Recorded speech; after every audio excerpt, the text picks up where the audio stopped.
Lietuvos teismai ir teisinė sistema turi ilgą ir turtingą istoriją. Ją jau galima ne tik pamatyti, bet ir paliesti nacionalinės teismų administracijos patalpose įkurtoje ekspozicijoje.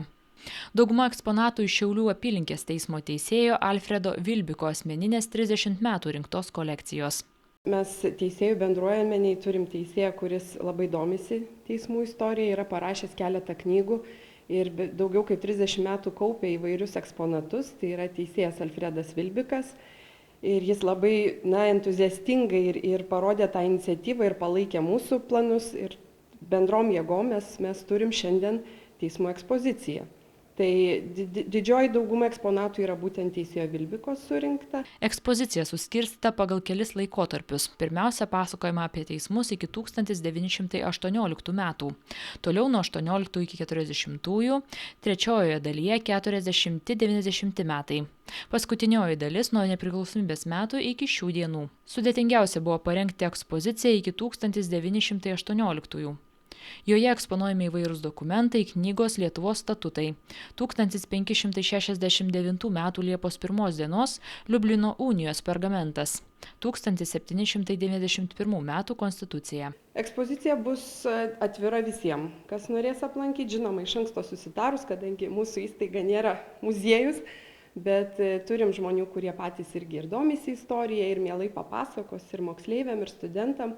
Kita vertus, mes ir su universitetais jau kalbėjom, norėtų rengti ir paskaitas čia studentam, ir teismo posėdžių inscenizacijas, nes būna tokie ir konkursai studentų. Šiuo metu jie dažnai vyksta teismuose, bet dabar turės galimybę, ir matot, iš tikrųjų prieškarinės Lietuvos teisėjo vieta ir atkurta. Ir čia, manau, labai bus naudinga ir galės tiesiog pasijausti studentai, kaip jautėsi teisėjas, kaip jautėsi posėdžių dalyviai. Lankytojai ne tik gali sužinoti, kaip atrodė teismo salė ar teisėjų mantijos, bet ir išvysti carinės Rusijos imperijos dokumentų kopijas, lietuvių kalba rašytas kirilica.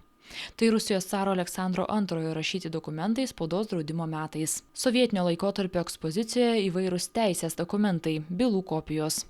Žymaus 58 straipsnio originalas, pagal kurį buvo teisiami būsimi tremtiniai. Mes taip kukliai prisistatėm, kad tai yra tam tikra ekspozicija, yra eksponatų, bet tikrai nesitikėjo, kad čia jau ir turim ir salę atkurtą, ir įvairių dalykų, net ir mantijas galima pamatyti, ir seno pavyzdžio, ir naujo pavyzdžio, ir ženklus teisėjų. Tai tokia yra labai iliustratyvi. Kartu turim daug rašytinių dokumentų irgi įdomių labai, kuriuos galima pavartyti ir tiesiog pasižiūrėti bylas. Pavyzdžiui, 1928 metų baudžiamoji byla yra autentiška. Tai labai įdomu ir tikimės, kad tikrai sudomins ir daugiau žmonių.